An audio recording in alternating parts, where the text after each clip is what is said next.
ये अपडेट सी कि website work करना शुरू हो गया है तो अलहमदुल्ला सारे प्रोसैस हुण हो जसी परेशान होना नहीं बिल्कुल गल को नहीं तो तुसां उस तो बाद मेरी दुकान आओ नोखेज फोटो पॉइंट बड़ी दरवेजा है आओ इंशाल्लाह फ्री इनकास्ट करके देसा। अस्सलाम वालेकुम जी, उम्मीद करना सारे ठीक ठाक होसन। नाज़रीन लास्ट वीडियो में अपलोड की सी बिल्लां दे हवाले नाल ते मैं तुसें आख्या सी कि जिल्लै वैबसाइट कम करना शुरू हुई तो मैं इंशाल्लाह तुसां तक इन्फॉर्मेशन जरूर पहुंचासां।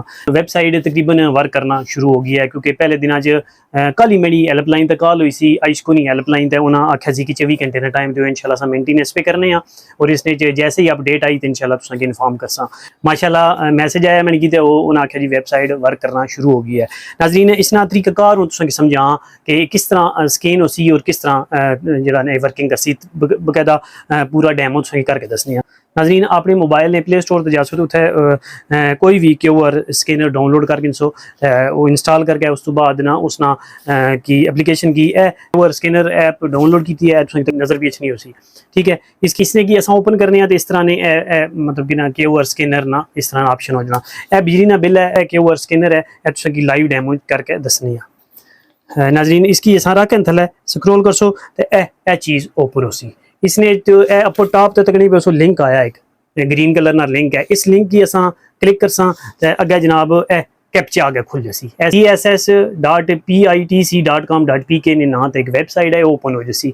इस वेबसाइट से पहले तो कैप्चा मंगना पे तुम तकने पे सो कैप्चा लिखे इसने कुछ डिजिट लिखे इनको वड्डे इनको छोटे इनको गिनती ने हरफ ने ये थले इंटर द कैप्चा तो जासो ना तो इतना ये अपने जो लफ्ज लिखे ने इस तरह कापी पेस्ट कर रहे हैं और इसने की कंटिन्यू करसा तो इस तो बाद ए डिटेल सामने शो हो गई है। नाज़रीन ये बिल जिसने ना तवे ना उसने हवाले नाल ये सारी डिटेल सामने आ गई है। ठीक है, इस तरह ना ये डैमो ओपन हो सी। फिर उस तो बाद इसने की स्क्रोल कर सो एंड तक जाकर स्पेशली जनाब इतने तुम तकने बस थले मोबाइल नंबर लिखे उसी। ठीक है, इस मोबाइल नंबर की चेक करना है कि ये अपने ना तव है या किसी ने ना तव है। जे तो अपने ना है तो वेल एंड गुड तो जे किसी ने ना तव है इसकी इस इथू ना इसकी अरेज करना। अरेज करने तो बाद इसने कोशिश करनी है कि वो मोबाइल नंबर इंटर करना जो कोल मौजूद हो अपने ना तो है या अबू ना तो है या किसी ने करे फैमिली ने ना तो है लेकिन इसकी अरेज कर सो तो इतना अपना नंबर जो मैंशन कर सो तो उस तो बाद एक सेंड द OTP निशान तो तकने पे सो एंड द ग्रीन रंग ना सेंड द OTP ना निशान पे अचना है। इसकी टिक कर सो क्लिक कर सो तो तुसानी मोबाइल नंबर का जो नंबर मैंशन किए उसने पर एक OTP पिन आसी वो पिन दोबारा फिर इसने जना वो मैंशन करनी है। मैंशन करके तो वेरीफाई ऑप्शन अचना है। वेरीफाई ऑप्शन आने तो बाद ना कंग्रेचुलेशन जी है ना वो रजिस्ट्रेशन कंग्रेचुलेशन ना मैसेज आ जाना तो इस तरह ये रजिस्ट्रेशन मुकम्मल हो जानी है। नाज़रीन असां इलाके में जी है ना बिजली ने जमा कराने ने बिलों की तारीख जी है कुछ जगह 22 तारीख है कुछ जगह 25 तारीख है। बेशुमार सवाल सन लोगों ने इस हवाले नाल के ये बिल जमा करा छुड़िए ना कराइए सब्सिडी मिलसी नहीं मिलसी। मैं आख्या चलो इसने बारे तुसें डिटेल ना दसने ये इस तरह तरीकाकार है कि जो सब्सिडी जी गौरमेंट तुसें देनी सी ना वो इस बिल्ला च दे छुड़ी है। बिल्ला च सब्सिडी ने डिटेल सारी लिखी है वो ये सब्सिडी देने तो बाद यह चीज़ जी बिल इतने शो पे होना ना ये तुसें इस महीने की सब्सिडी है। ठीक है, इस हवाले नाल कुछ लोगों ने सवाल सन कि ये स्कैनिंग करिए तो कोई बिल कट हो जसी या वध जसी या क्या सीन हो सी। उन्होंने वास्ते ये है कि ये जी सब्सिडी है ना इस महीने वो गौरमेंट तुसें दे छुड़ी है इस महीने।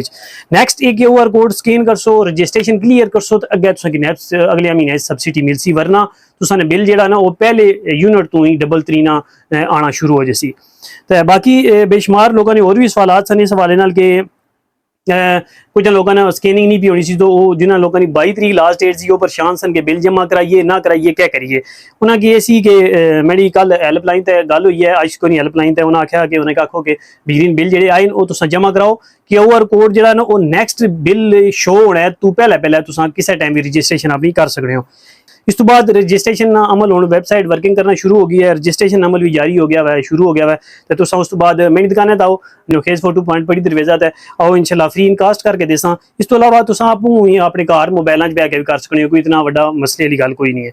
कुछ लोग पूछने सन भी इसने जो मोबाइल नंबर असा अपना शो को नहीं होना और वाकई गल ठीक है क्योंकि अज तो साल पहले वापड़ा वाले आइसको वाले जो मीटर रीडर सन उन्होंने ड्यूटी लाई सी कि घर घर जाके तुसा मोबाइल नंबर हर घर ने इस जिसने ना तो मीटर है उसना मोबाइल नंबर जरूर किनके असा की रिकॉर्ड में शामिल करना। कुछ लोग मोबाइल नंबर अपने दिते सन लेकिन कुछ लोग मतलब कि सिक्योरिटी रिस्क की वजह तो कुछ लोग अपने मोबाइल नंबर लोग नहीं दिते वापड़ा वाले की। फिर वापड़ा अपनी फाइल मुकम्मल करने वास्ते किसी ने भी नंबर उत्थे मैंशन करके अपनी फाइल क्लीयर कर छुड़ी है।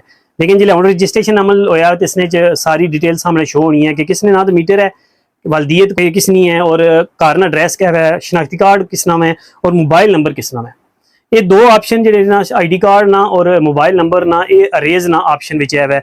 अगर तो तुसा तकने हो कि मोबाइल नंबर असा ना नहीं है, किसी और बंदे नाम इंटर होया, जहरी गल है जिन्होंने लोग नहीं दिते उन्होंने मोबाइल नंबर तो गलत इंटर होया उसी उसका तरीकाकार है कि उसकी अरेज करो, अरेज करके अपना मोबाइल नंबर जो मौजूद है इस टाइम कोल वो मोबाइल नंबर पाओ ताकि OTP पिन आवे तुसा कोल, और रजिस्ट्रेशन जो ये अमल है वो जो ना वो मुकम्मल होवे। बाकी इस तो अलावा लोग बेशुमार सवालात करने सन के ਜਿਹੜੇ लोग किराए पर रहने पिन, जिन्होंने बिल किसी ने मालक मकान ने ना तचने पिन, उसने वाले ने भी मेरी डिटेल नाल गल हुई है वावडा ने हेल्पलाइन ते अलकार नाल। उन्हें आख्या जी कि असा की रजिस्ट्रेशन नाल तलक है, असा की मोबाइल नंबर नाल कोई गर्ज नहीं है, किस नाम है किस नाम ही नहीं है, ठीक है। तो उन्होंने के रजिस्ट्रेशन नंबर ता ही मुकम्मल हो सी कि जब तक OTP पिन तुसा पास हो वो मुकम्मल ता हो सी।